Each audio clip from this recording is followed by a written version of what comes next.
Thank you, Frank. Thank you to Frank Ricciardone. Thank you for your service to America as well, in addition to the duties that you perform here. I've had the good fortune to be a frequent visitor here to Egypt and the Middle East as Secretary of State.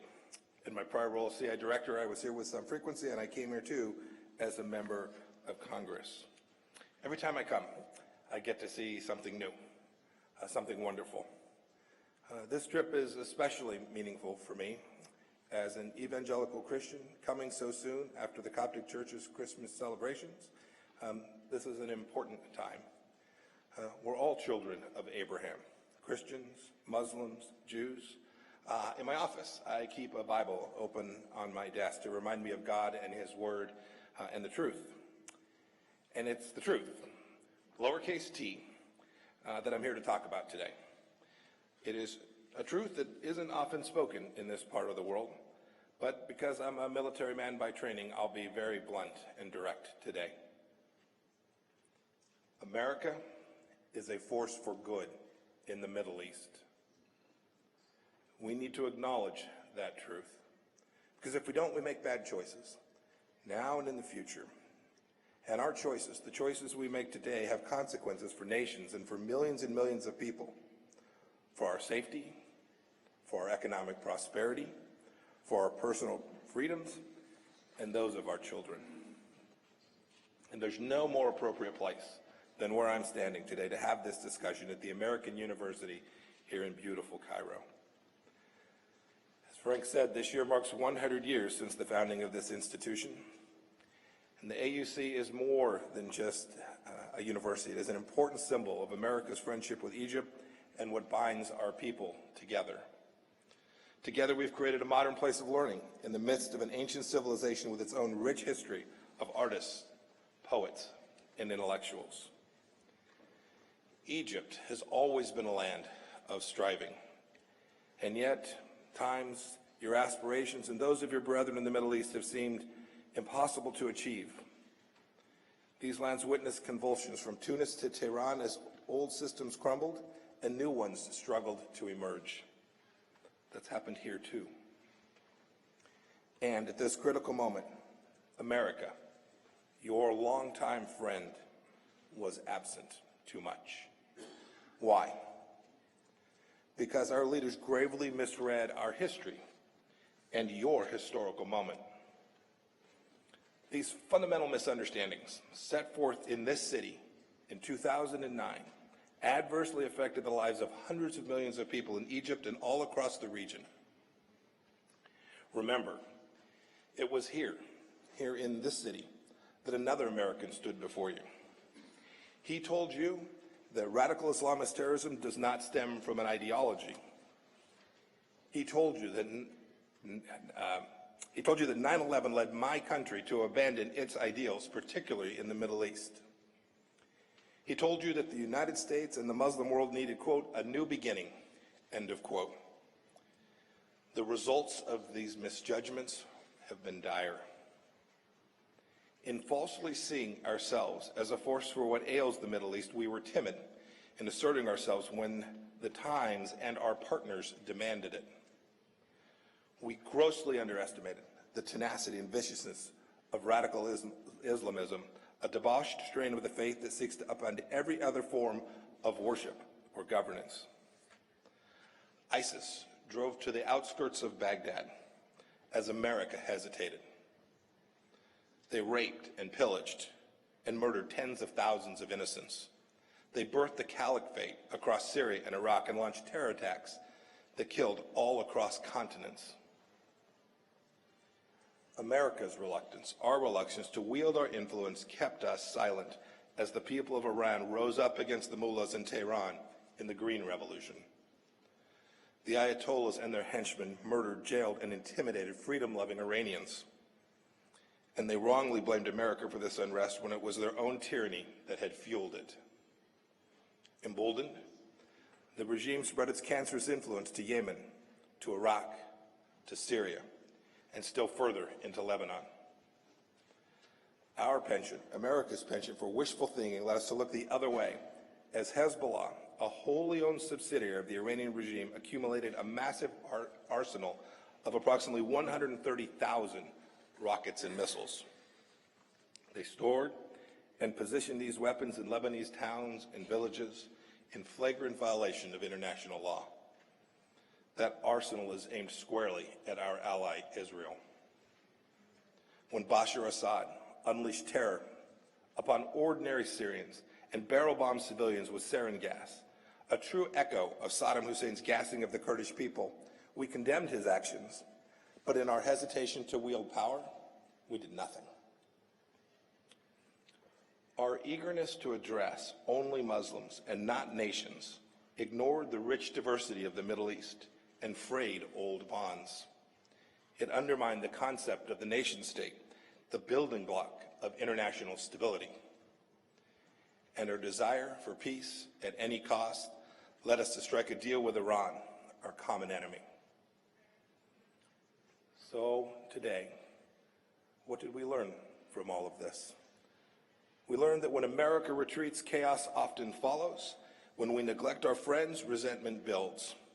And when we partner with our enemies, they advance.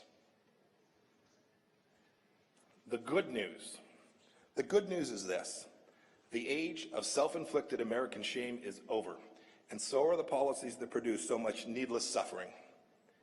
Now comes the real new beginning.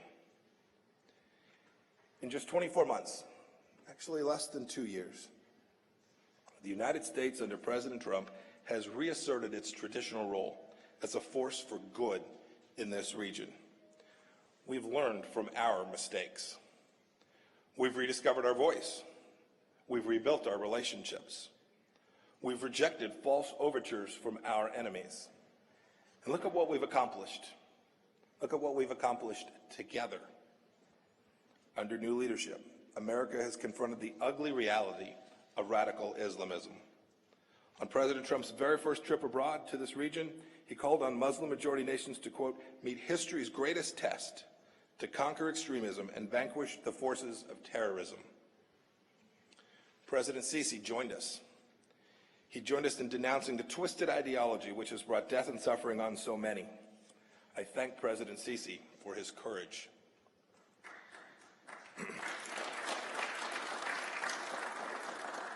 As I said in a recent speech that I gave in Brussels, our words mean something again, and they should. West Point taught me a basic code of integrity. If we commit American prestige to an action, our allies depend on us to follow through.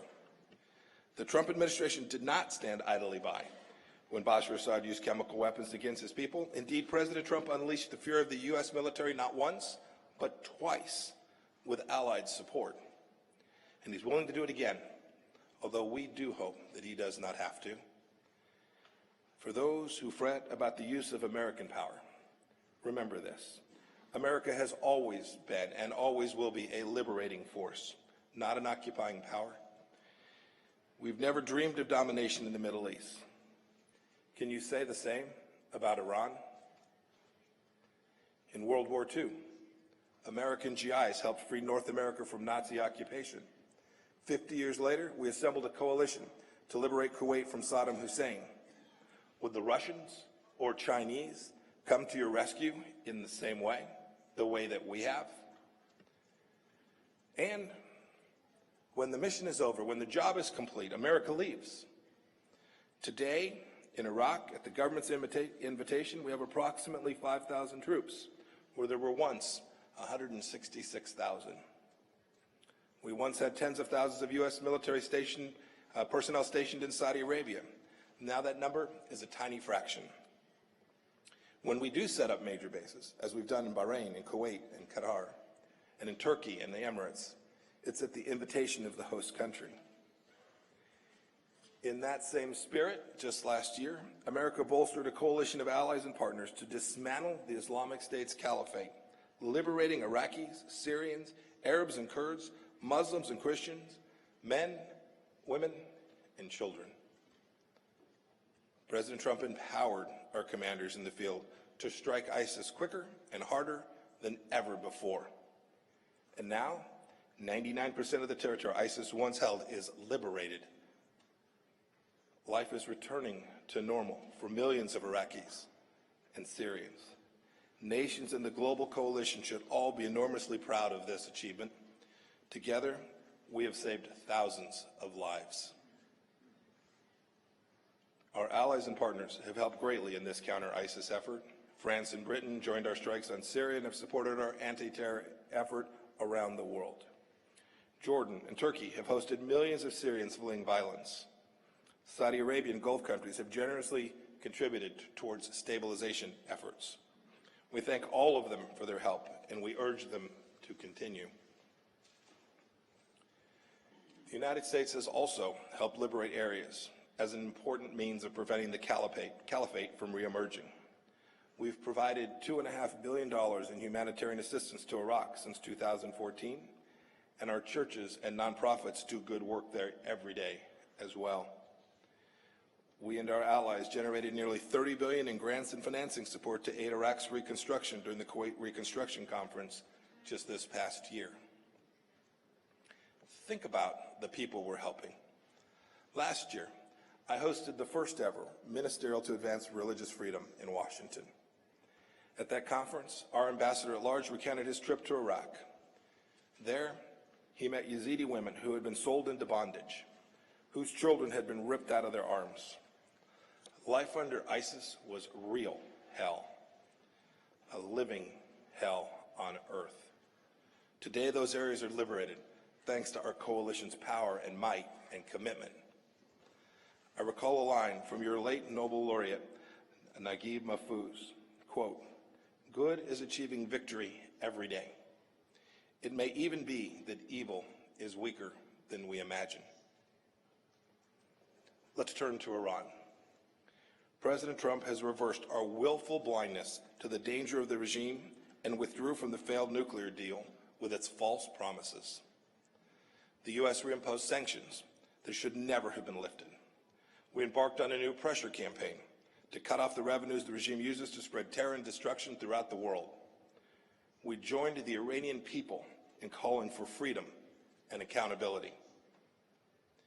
And importantly, we fostered a common understanding with our allies of the need to counteract the Iran regime's revolutionary agenda. Countries can increasingly understand that we must confront the Ayatollahs, not coddle them. Nations are rallying to our side to confront the regime like never before. Egypt, Oman, Kuwait, and Jordan have all been instrumental in thwarting Iran's efforts to evade sanctions. The UAE has canceled its imports of Iranian condensate following the reimposition of American sanctions. Bahrain has exposed the Revolutionary Guard proxies that are active in its country and is working to stop Iran's illicit maritime activities in its region. Saudi Arabia, too, has worked with us to counter Iranian expansion and regional influence. We, the United States, commend each of these efforts, and we seek for all nations to continue the work to constrain the full array of the regime's malign activity. The work to curb the regime's deadly ambitions isn't confined to the Middle East. America's friends and partners from South Korea to Poland have joined our effort to stop Iran's wave of regional destruction and global campaigns of terror. Countries across the globe have cut Iranian oil imports to zero and are working towards that goal. Private companies in France, Germany, Britain, and elsewhere have all calculated that enriching themselves through work with the regime is bad for business and bad for the people of their own countries. In Yemen, we've assisted our coalition partners as they take the lead in preventing an Iranian expansion that would be disastrous for world trade and regional security. As is always the case with America, our engagement has also been coupled with robust humanitarian aid. We've supported the UN talks to put Yemen on the path to peace. In Lebanon, Hezbollah remains a major presence, but we won't accept this status quo. Our aggressive sanctions campaign against Iran is also directed to the terror group and its leaders, including the son of Hassan Nasrallah, the head of Hezbollah. Now let's talk about America's efforts to build coalition. The Trump administration has moved quickly to rebuild links amongst our old friends and nurture new partnerships. My very first trip in this job included stops in Israel, Jordan, and Saudi Arabia. In fact, after being sworn in as Secretary of State, I visited these countries before I ever went to my office in Washington, D.C. And I welcome your leaders to my office often, as I did with Foreign Minister Shukri in August of last year. Coalition building for America is natural, but in past years we've neglected it. This administration has enjoyed fruitful relationships in the Middle East for hundreds of years, but we must keep them and work to keep them. Look, our ties stem back a long ways, with Morocco and Oman back to 1777 and 1833. And our friendship with the country in which we are today, Egypt, stems back generations. Indeed, this year marks the 70th anniversary of our diplomatic relations with Jordan. We're building out a healthy dialogue with the government of Iraq, a thriving and young democracy. We're also building relationships for our shared prosperity. It is time for old rivalries to end for the sake of the greater good of the region. The Trump administration is also working to establish the Middle East Strategic Alliance to confront the region's most serious threat and bolster energy and economic cooperation. This effort is bringing together members of the Gulf Cooperation Council as well as Egypt and Jordan. Today, we ask each of those countries to take the next step and help us solidify MESA. We're also seeing remarkable change. New bonds are taking root that were unimaginable until very recently.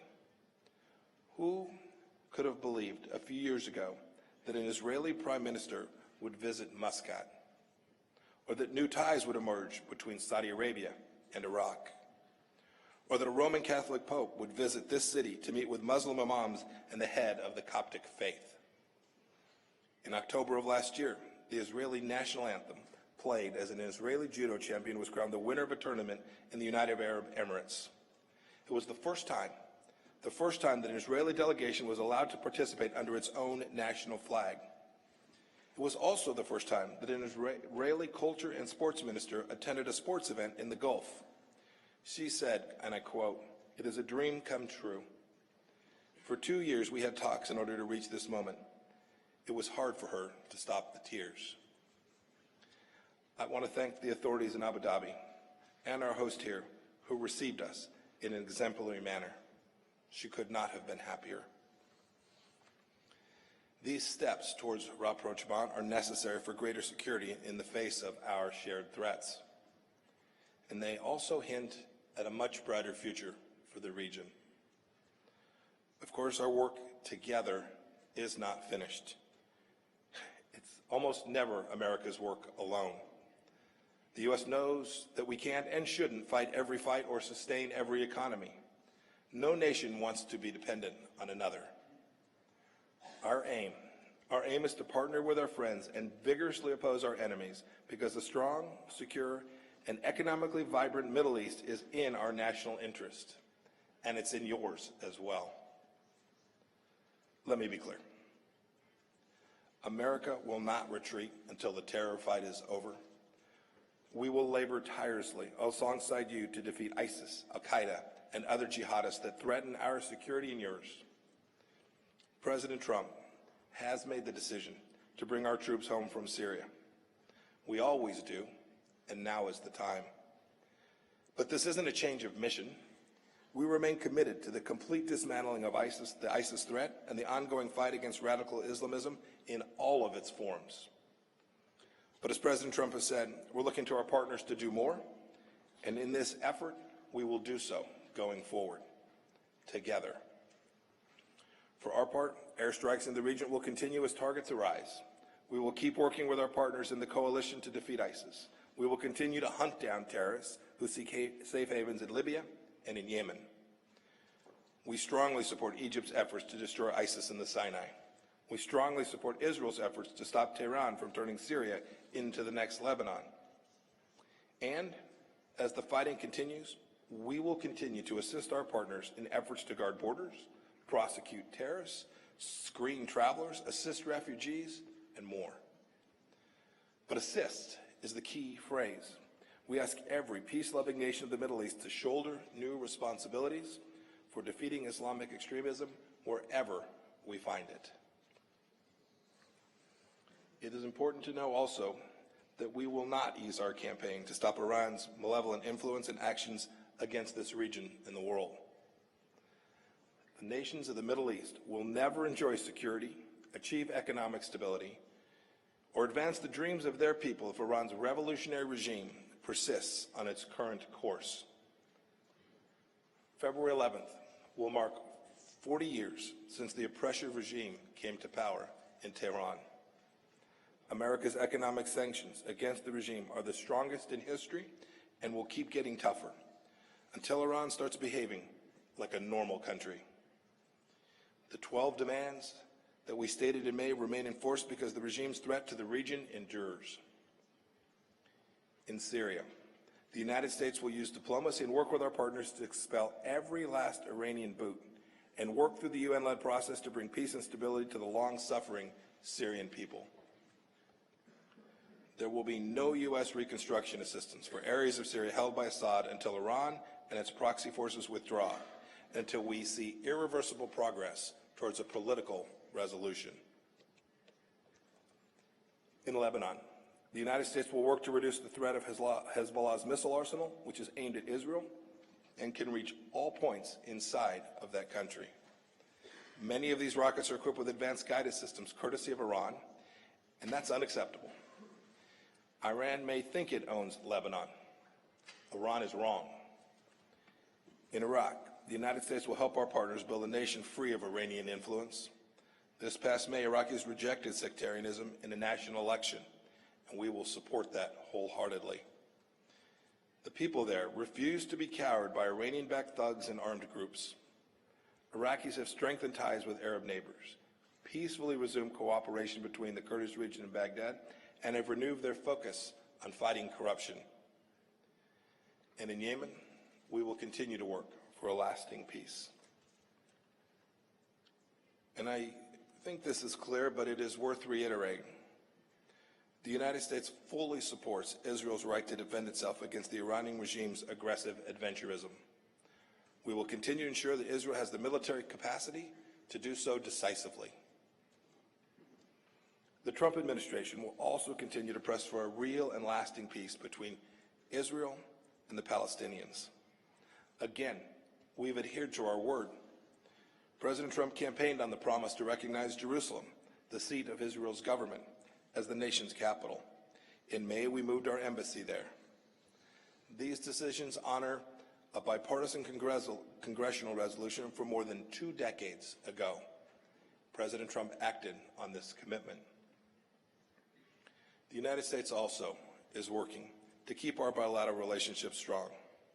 Over the next few days, I'll hold in-depth discussions with leaders of Bahrain, the UAE, Qatar, Saudi Arabia, Oman, and Kuwait. We'll talk about our shared goals, just as I did in Jordan and Iraq this week, and as I did today with President Sisi and Foreign Minister Shukri. And as we seek an even stronger partnership with Egypt, we encourage President Sisi to unleash the creative energy of Egypt's people, unfetter the economy, and promote a free and open exchange of ideas. The progress made to date can continue. I also applaud President Sisi's efforts to promote religious freedom, which stands as an example for all leaders and all peoples of the Middle East.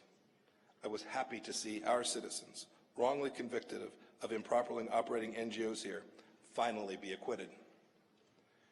And we strongly support President Sisi's initiative to amend Egyptian law so that this does not happen again.